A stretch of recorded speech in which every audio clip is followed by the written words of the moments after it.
السلام عليكم مواطنين aan jecelahay jamhuuriyadda Soomaaliland dhamaantiin maanta waa maalin kale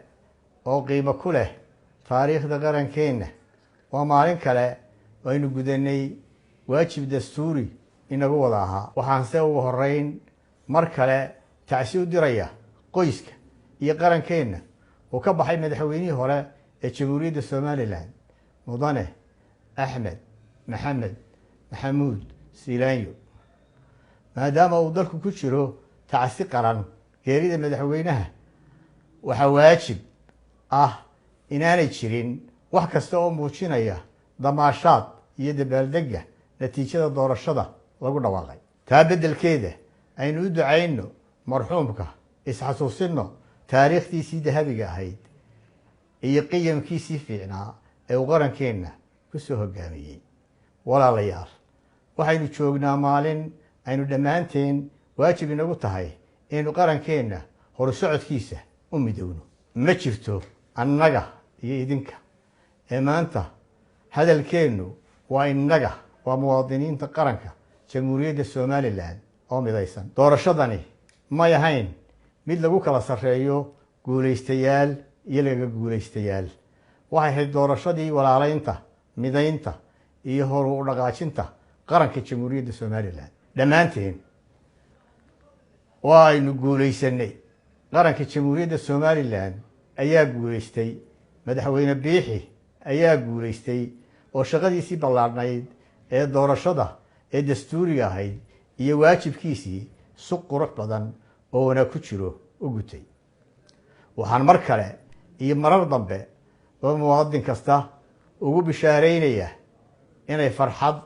ينيدو وناك كهل الدونان حقوق دودة ويسميهين على كود هوستيسنا كم إذا إسنان دونان يجوان لبناه ونقولين أركتيدو ده سياسة هي أفكارته ده شخصية وها فرصة وقف إذا سنية إن سجارة وقوم هذنقه مدحوينها جمهورية الصوماليلاند هي حكومة ديسة وضل كقبطي دور الشضن قيمها هي الشرف طبعا إنه يريس وحنم حد علينا كوميشنكا doorashooyinka qaranka oo hanaanka doorashadan u qabtay si xilkasnimo iyo karti ku dhisan tahay una maamulay doorashadan qabashadeeda shirgudoonka iyo xildhibaanada baarlamaanka dalka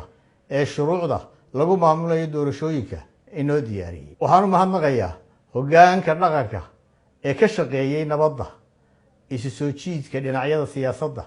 iyo guud ahaanba danaha qaranka waxaan u mahadnaqayaa kormeelayaasha caalamiga iyo danjirayaasha dalalka Yurub iyo Mareykanka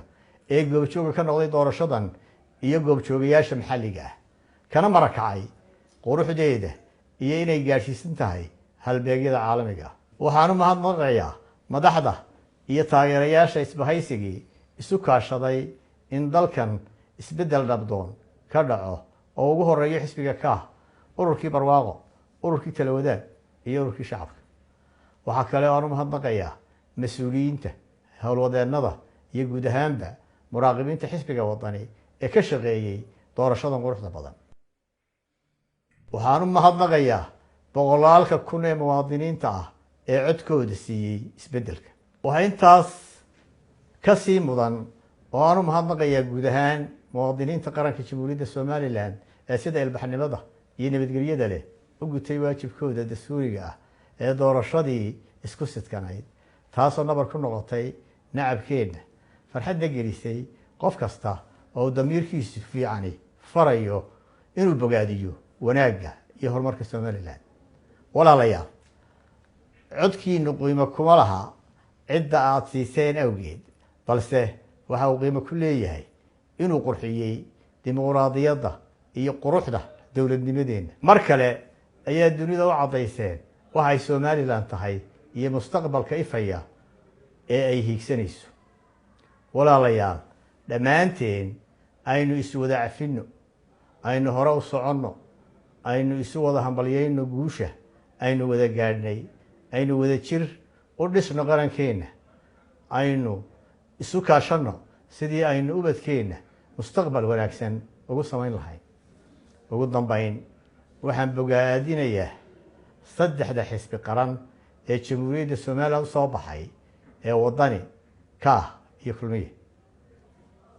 allaha barakeeyo somalilan iyo dadkeeda. somalilan ha guulaysato. somalilan ha badhaadho. somalilan nabad iyo horumar ha ku waarto.